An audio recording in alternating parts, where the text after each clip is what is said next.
욥기 19장 봅시다. 구약성경 778페이지입니다.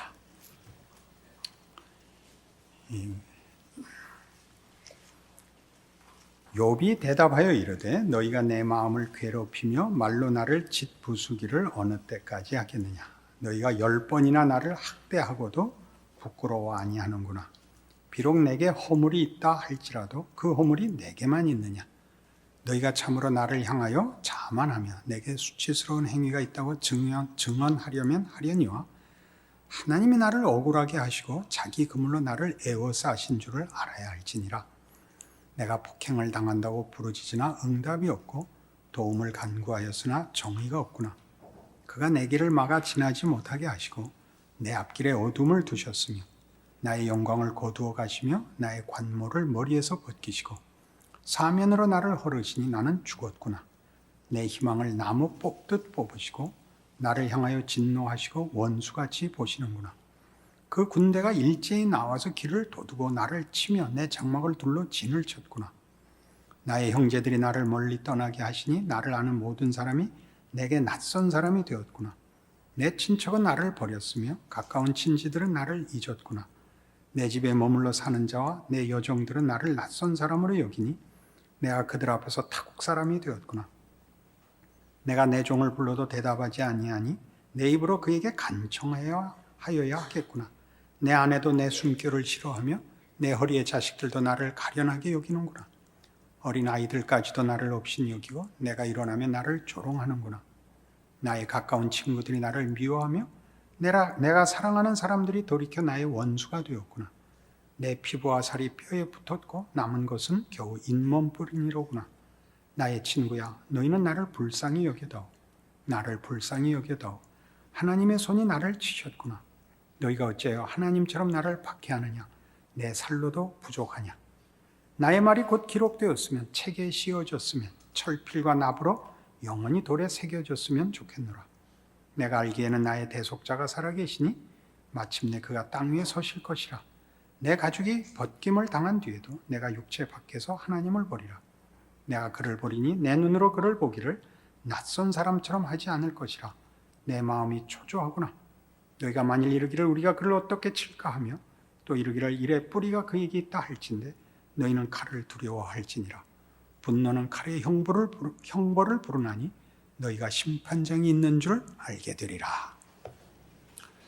어렵죠. 그리고 지난주에 그랬죠. 아무 때나 아멘 하지 말라고. 성경 말씀은 다 옳지만 그 옳음이 무엇을 목표로 하고 있고 그 용도가 무엇인지 모르고 아무 때나 읽어놓고 아멘 하면 그 위험합니다.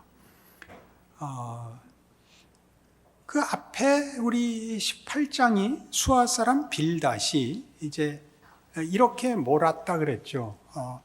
1회전에서 그리 했던 것처럼 네가 뭔가 잘못했기 때문에 벌을 받는 것이고 네가 회개하지 않고 원망을 하는 그것 자체로 네가 죄인인 증거다.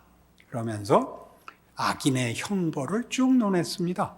그 18장에서 악인의 형벌은 결국 지난주에 제가 그렇게 표현했죠. 지구를 떠나거라 라는 식으로 이제 이렇게 질타하는 소리가 됐죠.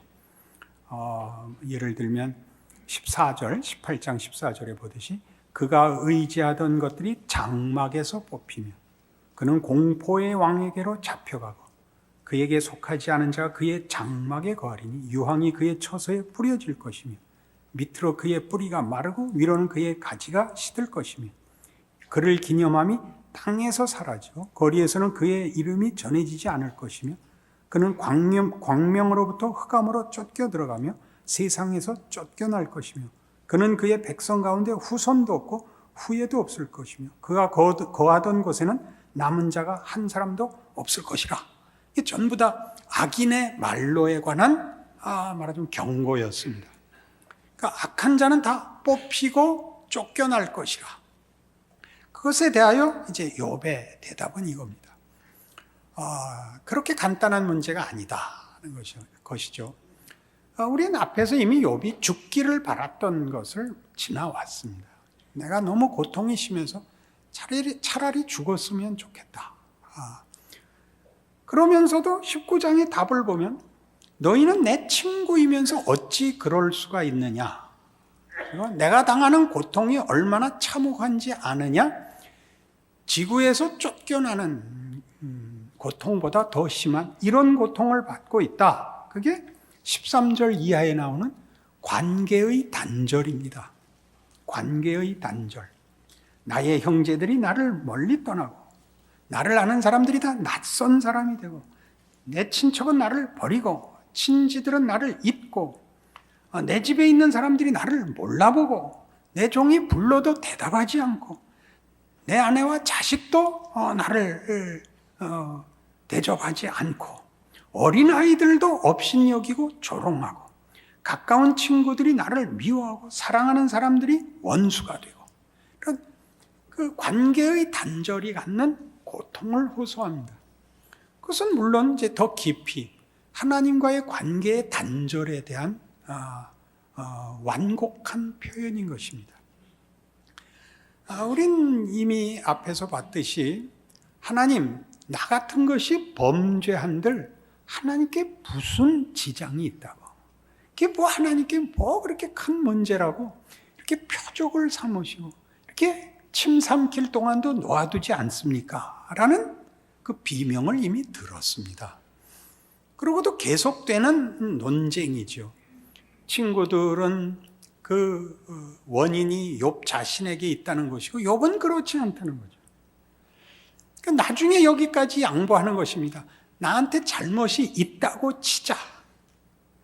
내가 잘못이 있다고 해서 너희가 친구의 관계를 끊고 심판장의 재판관 같이 굴 수 있느냐?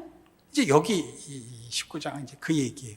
그 얘기는 다르게 하나님, 내가 범죄했다고 해서 하나님이 나를 원수처럼 여기신다면 하나님과 하나님이 지으신 인간 사이의 관계가 그 정도밖에 안 되는 것입니까? 라는 완곡한 표현인 것입니다. 너무 빨리 지나갔죠. 지금 욥의 친구들이 보면 변명이고 항복하지 않는 고집 같은 이 고통의 호소들은 다 말하자면 기존의 종교에 관한 이해, 여기서 종교라고 하는 것은 물론 이제 우리 기독교를 얘기하는 것이지만 이제 생각을 넓히기 위해서 기존의 종교 체제, 기존의 종교에 대한 이해와는 사뭇 다른 것입니다. 욥은 자기가 처한 그 경험을, 그 현실을 자기가 그 전에 알았던 종교의 체제와 이해 속에서는 도무지 설명할 수 없다는 비명을 지르는 것이고, 친구들은 계속 와서 우리 모두가 알고 있는 종교 체제를 가지고 그를 지적하고 있습니다. 그러니까 욥이 나중에 욥이 옳았고 친구가 틀렸다고 하는 가장 큰 욥의 결론에서 이렇게 되돌아봐야 되는 이 과정들은 하나님이 이런 분일 것이다라고 우리가 묶은 것에 대한 경고입니다.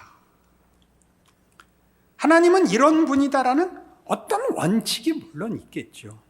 그러나 그 원칙이 하나님 되심에 대한 어떤 부분으로 본인의 안심과 확인이 되어서는 곤란하다라고 얘기하는 것입니다. 그러니까 욥이 의로웠다는 것은 욥이 잘했다는 것이 아니라 욥은 결국 이 세 친구가 붙잡혀 있었던 어떤 한계, 어떤 폐쇄에서부터 욥이 하나님의 인도하심을 따라 그 껍질을 벗고 더 큰 하나님의 통치로 들어가게 되었다는 뜻으로 옳다는 것이고, 친구들은 하나님을 자기네가 알았던 전통적인 이해에서 벗어나오지 못했다는 뜻에서 잘못됐다는 판정이 나오는 것입니다. 얼른 이해를 안 하실 테니까 우리 차근차근 살펴봅시다. 신명기 28장을 가보십시다.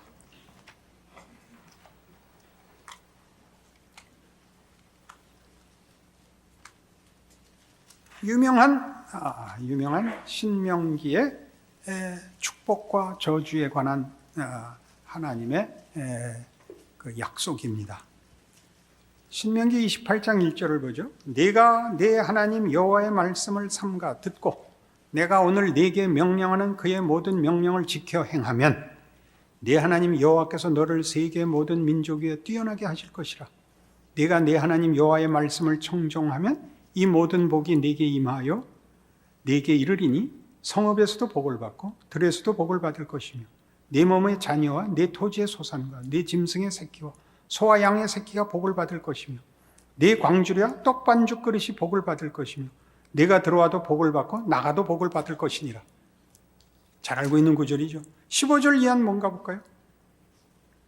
네가 만일 내 하나님 여호와의 말씀을 순종하지 아니하여 내가 오늘 네게 명령하는 그의 모든 명령과 규례를 지켜 행하지 아니하면 이 모든 저주가 네게 임하며 네게 이를 것이니 네가 성읍에서도 저주를 받으며 들에서도 저주를 받을 것이며 또 네 광주리와 떡반죽 그릇이 저주를 받을 것이요 네 몸의 소생과 네 토지의 소산과 네 소와 양의 새끼가 저주를 받을 것이며 네가 들어와도 저주를 받고 나가도 저주를 받을 것이라.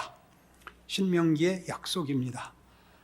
구약은 내내 어떤 의미에서 이 신명기 약속을 기준으로 하는 역사 해석입니다. 구약이죠.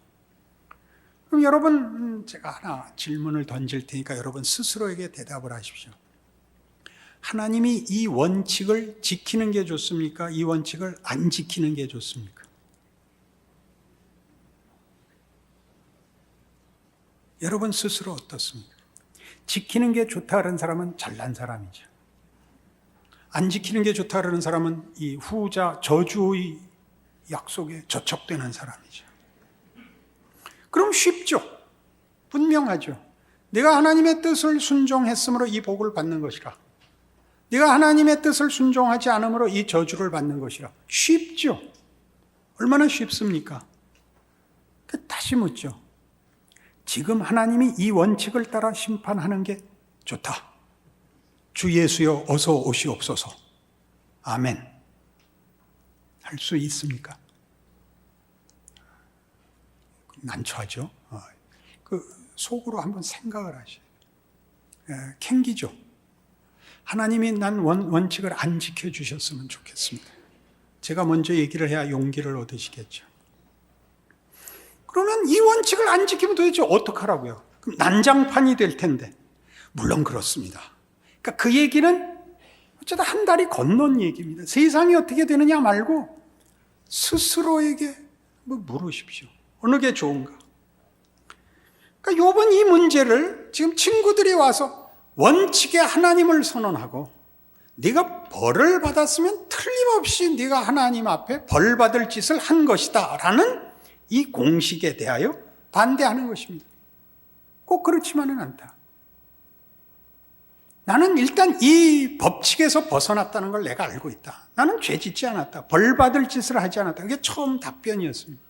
그러나 이제 2회전에 오면 이제 욥은 다른 답을 준비하고 있습니다. 준비했다기보다 거기까지 밀려 나오죠. 욥기 10장으로 돌아갑니다.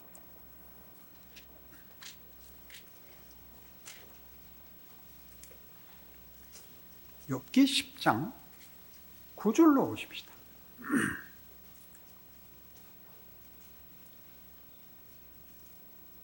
기억하옵소서. 주께서 내 몸 지으시기를 흙을 뭉치듯 하셨거늘 다시 나를 티끌로 돌려보내려 하시나이까? 주께서 나를 젖과 같이 쏟으셨으며 엉긴 젖처럼 엉기게 하지 아니하셨나이까? 피부와 살을 내게 입히시며 뼈와 힘줄로 나를 엮으시고 생명과 은혜를 내게 주시고 나를 보살피심으로 내 영을 지키셨나이다. 그러한데 주께서 이것들을 마음에 품으셨나이다. 이 뜻이 주께 있는 줄을 내가 아나이다. 이게 무슨 얘기예요? 하나님, 원래 저는 아무것도 아니었습니다. 저는 티끌이었습니다. 저는 그냥 진흙이었습니다. 근데 하나님이 이 진흙을 반죽하여 생기를 불어넣어 우리를 만드셨습니다. 그리고 잘하나 못하나 지켜보다가 잘하면 복 주고 못하면 없애려고 그러면 그 일을 하셨단 말입니까? 이제 여기까지 왔단 말입니다. 자, 이거 어떻게 하실 겁니까? 하나님이 작품을 만드시고 어떻게 하나 보고 없애고 상 주고 하는 그것을 위하여 그의 창조를 동원했단 말입니까? 그의 창조가 진품이 되는지 뭐라 그럽니까? 진품의 반대는 위품이 되는지 그렇게는 안 하는데 뭐라 그러나 그거를 위해서 창조를 발휘하셨단 말입니까? 까지 이제 온 겁니다. 그럼 조금 복잡해졌죠. 원칙보다 더 큰 창조의 힘, 없는 것을 있게 만드신 힘이 기껏 어떤 판정을 위하여, 어떤 선택을 위하여 남겨진 일에 불과하단 말입니까? 여기까지 오는 겁니다. 그래서 우리 오늘 본 욥기 19장에서는 이 의문과 도전과 말하자면 밀려 나온 자리에서 그가 알지 못하는 이런 고백을 하게 됩니다. 19장 23절 이하죠. 나의 말이 곧 기록되었으면 책에 씌어졌으면 철필과 납으로 영원히 돌에 새겨졌으면 좋겠노라. 내가 알기에는 나의 대속자가 살아계시니 마침내 그가 땅 위에 서실 것이라. 내 가죽이 벗김을 당한 뒤에도 내가 육체 밖에서 하나님을 보리라. 내가 그를 보리니 내 눈으로 그를 보기를 낯선 사람처럼 하지 않을 것이라. 내 마음이 초조하구나. 이건 분명히 부활신앙입니다. 그러나 구약에서 부활신앙이라는 건 대단히 모호하고 감춰져 있습니다. 우리가 부활신앙을 신약 성도로서 알고 있는 입장에서 봐야만 이 말이 이해가 되는 놀라운 말입니다.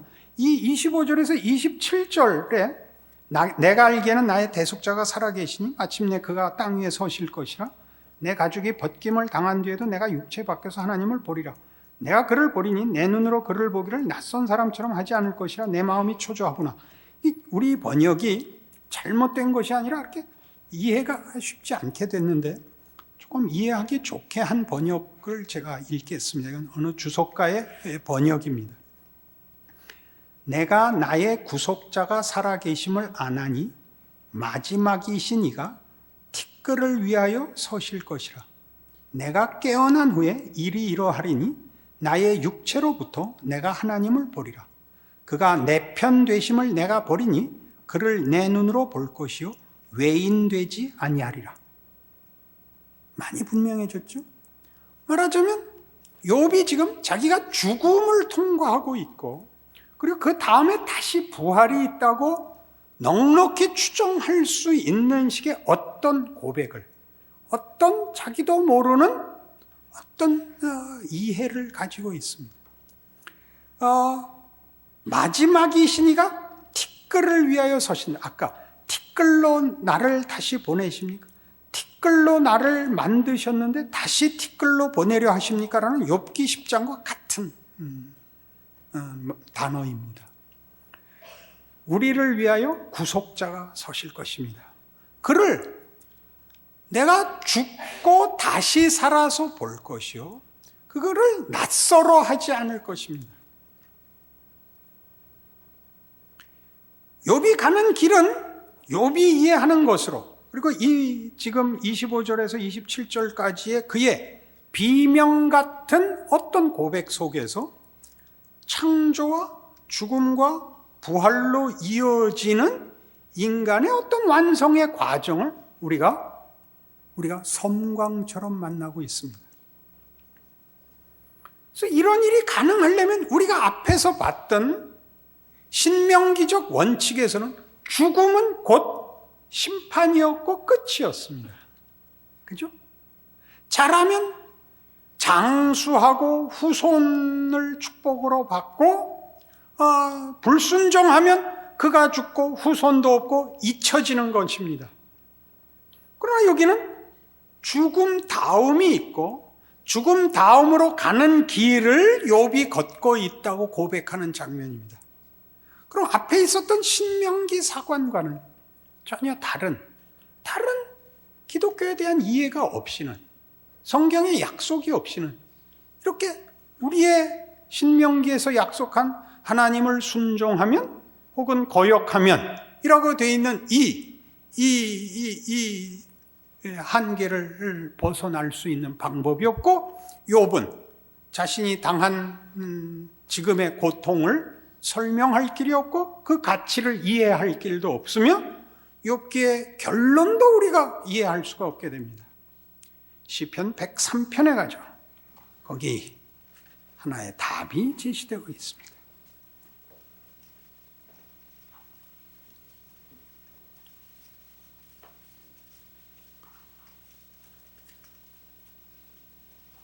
시편 103편은 이렇게 되어 있습니다. 다윗의 시입니다. 다윗의 시라는 것은 의미심장합니다. 다윗은 골리앗을 죽인 사람으로 가치가 있는 것이 아니라 밧세바 사건으로 유명한 사람입니다. 그는 내가 죄악 중에 출생했고 그 죄가 항상 눈앞에 있는 사람이라고 고백한, 눈물로 침상을 띄워도 해결할 수 없는 죄인인 것을 확인한 사람의 그의 고백입니다. 자기의 잘못과 벌받아 마땅한 것을 고백하는 것이 아니라 그 절망과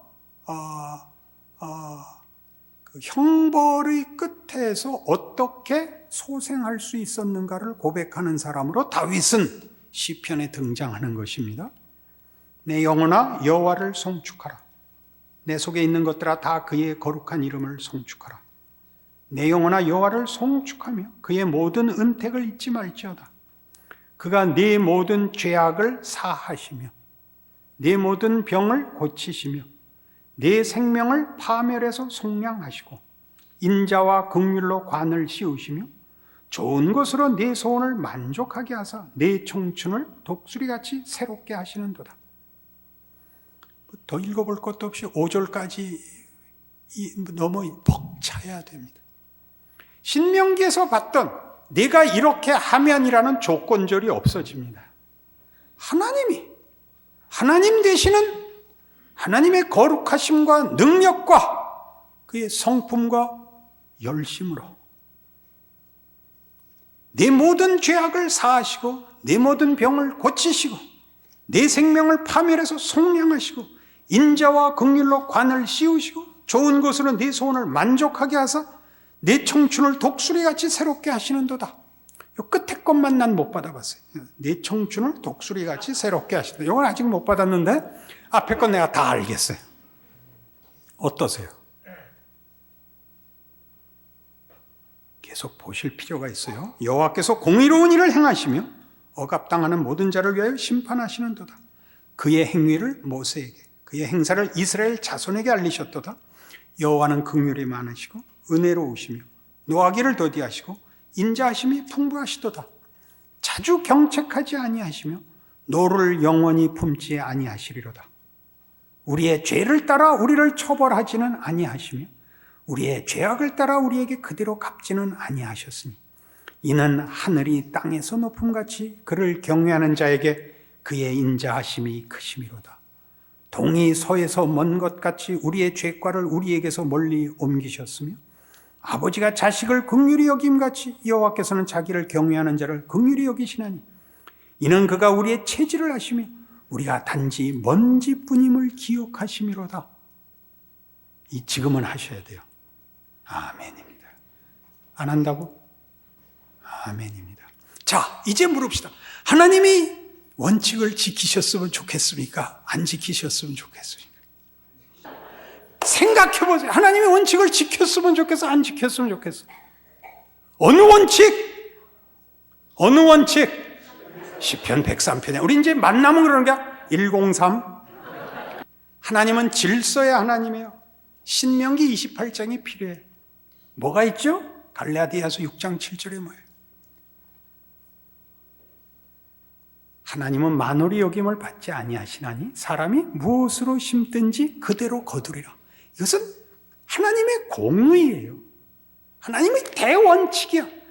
그러나 그게 전부가 아니야. 원칙과 법이 전부가 아니야. 그것을 만드신 하나님이 어떤 분이냐요. 그것은 전체의 질서를 위해서 필요한 뼈대지만 거기에 살을 붙이셔. 그는 자비로우시며 은혜로우시며 노하기를 더디하시며 인자와 긍휼이 풍성한 하나님이에요. 법을 어떻게 쓰느냐야.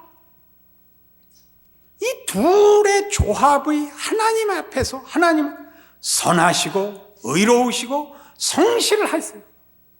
그리고 거룩하세요.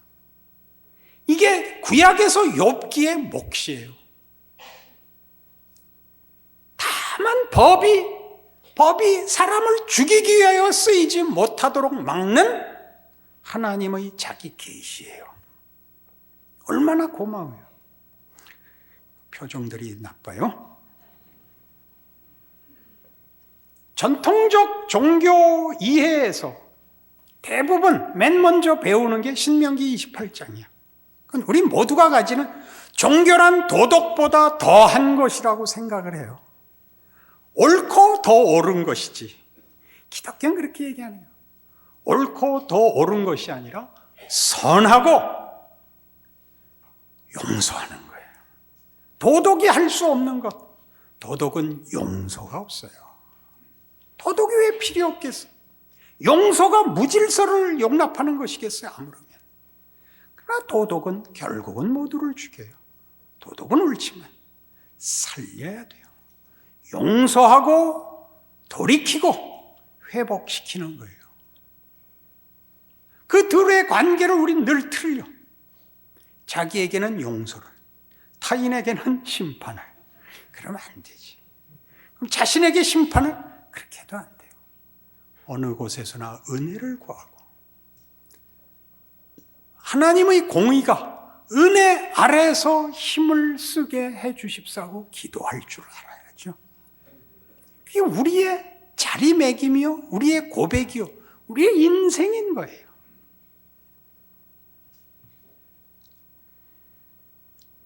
전통적 종교에 대한 이해 속에서 부활은 없지. 부활이란 죽음 다음에 오는 것인데 죽음은 곧 형벌이요 심판이었거든. 거기에 반전은 있을 수 없죠. 잘하고 못한 것밖에 없으니까. 기독교의 가장 큰 기독교를 대표하는 특징을 뭐라고 해요? 사랑이죠. 사랑이 뭔데? 고린도전서 13장으로 가요. 새삼스럽게 보죠. 자, 고린도전서 13장에 보면 처음에 이 얘기를 해요. 사랑을 이것과 혼동하지 말아요. 내가 사람의 방언과 천사의 말을 할지라도 사랑이 없으면 소리나는 구리와 울리는 꽹과리가 되고. 잘난 척 하지 마요. 내가 예언하는 능력이 있어 모든 비밀과 모든 지식을 알고 또 산을 옮길 만한 모든 믿음이 있을지라도 사랑이 없으면 내가 아무것도 아니에요.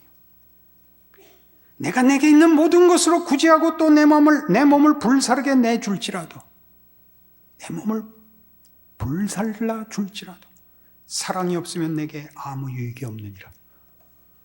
사랑이 뭔데? 사랑은 오래 참는 거래죠. 누구를 참을래? 왼수? 자기를 참아야 돼요. 자신을. 오르려고 그러지 마세요.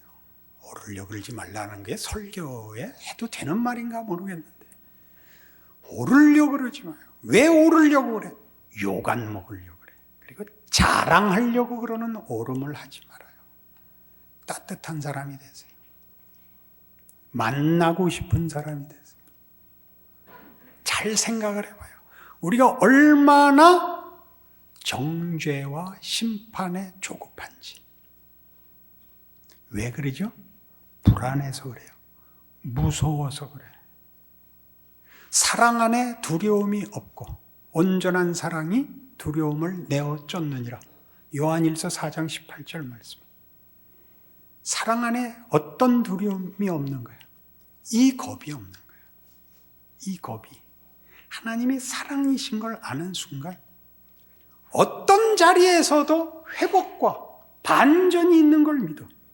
그게 십자가죠. 십자가는 갈 수 있는 최악까지 다 간 거야. 예수를 죽인 것. 선과 생명이 죽는 것까지 간 거예요. 죽이는 자리의 최악의 자리요, 망하는 자의 최악의 자리가 십자가야. 그게 반전이 돼. 그게 부활의 문이 돼.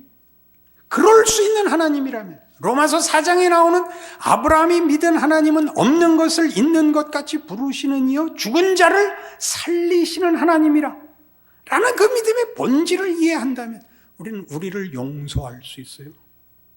우리를 용서할 수 있으면 두려움이 없어져요. 어떤 두려움? 어떤 두려움? 망할 것 같고, 저 사람 때문에 내가 해를 입을 것 같고, 를 비로소 벗어나는 거예요. 사랑은 오래 참죠. 오래 참는다는 게 늘 내가 주례하면서 하는 얘기죠. 영어로 이렇게 돼 있었다 그랬죠. long suffering, 오랜 고통. 이게 뭐 멋있게 참는 게 오랜 고통. 늘 그 생각을 해. 저 사람 때문에 내가 힘들거든. 이게 무서운 거예요. 다 무서운 거예요. 겁이 나는 거예요. 믿음이 없는 거예요. 믿음이 없는 거예요. 하나님이 뭘 하시는지 모르는 거예요. 최악의 몇 곱을 한 그 자리를 뒤집으시는 하나님. 하나님의 약속을 지키시는 성실함과 능력과 그의 판정의 긍휼과 자비를 놓치는 거예요. 그 자리를 고난을 통해서, 억울함 속에서 욥이 그 자리에 인도를 받는 거예요. 그가 억울하지 않고는 이 자리에 나올 수 없었죠. 억울하지 않고는. 그가 원래 알았던 종교의 체제 속에서는 안심이 됐었지.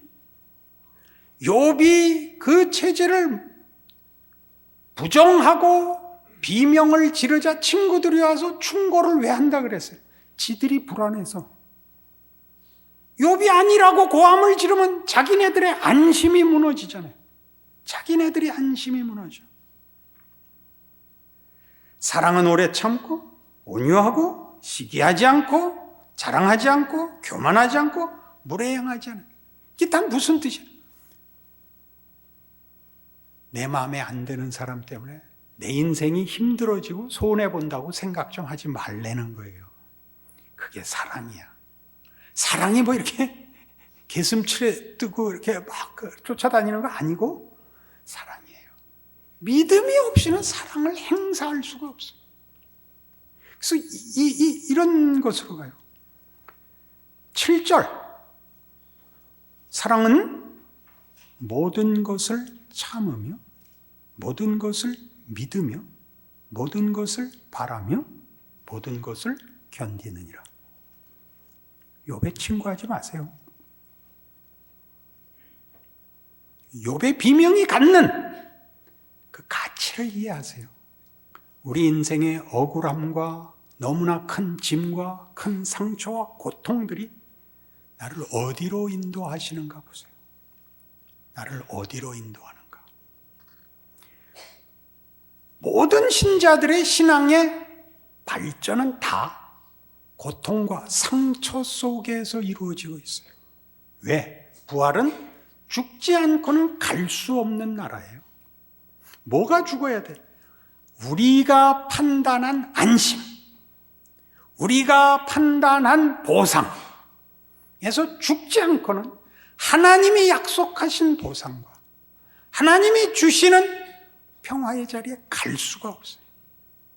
그걸 지나갈 때 우리는 몸부림을 치죠. 누구한테다 불평을 해요? 하나님께 불평을 해요. 하나님, 쉬운 길로 가게 해 주십시오. 그러나 예수 안에서 본 것과 같이 예수의 다른 이름을 준 적이 없다라는 그 선언이 가지는 그 무시무시한 의미를 알아야 돼요. 예수 이외에 다른 이로서는 구원을 받을 이름을 준 적이 없다라는 말은 어떤 기독교 신앙도 예수의 죽음과 방불한 죽음을 통과하지 않고 갈 수 있는 자리는 없습니다. 그것이 있다고 생각하고 있으면 여러분은 아직도 기독교를 모르는 것이요, 인생의 신비를 모르는 것이요, 하나님의 일하시는 방법을 모르시는 것입니다. 부디 죽음을 외면하고 얻을 수 있는 보상으로 죽음을 통과하여 받게 되는 하나님의 약속에서 제외되는 자 없기를 바랍니다. 여러분의 고통의 현실의 가치를 이해하시는 믿음을 회복하시기를 바랍니다. 기도하십시다. 하나님 아버지의 은혜를 감사합니다. 오늘의 말씀을 비추어 보니 우리의 인생에서 억울한 일도, 억울한 시간도, 억울한 현실도 없다고 고백해야 맞습니다. 우리의 믿음이 부족하여 아직도 비명을 지르고 이렇게 매달리는데 우리 마음에 하나님의 하나님 되심을 하나님 깨우쳐 주사 평안을 주옵소서, 죽음을 통과하게 하옵소서, 예수 그리스도의 십자가를 시인하는 우리의 고백이 무엇을 의미하는지 알게 하사 죽은 자를 살리시는 하나님이 우리의 현실, 우리의 고난, 우리의 실패, 우리의 낙심 속에서 부활을 이루시는 줄 아는 우리 믿음의 큰 자랑으로 예수 안에서의 승리와 충성을 허락하옵소서. 예수님 이름으로 기도합니다.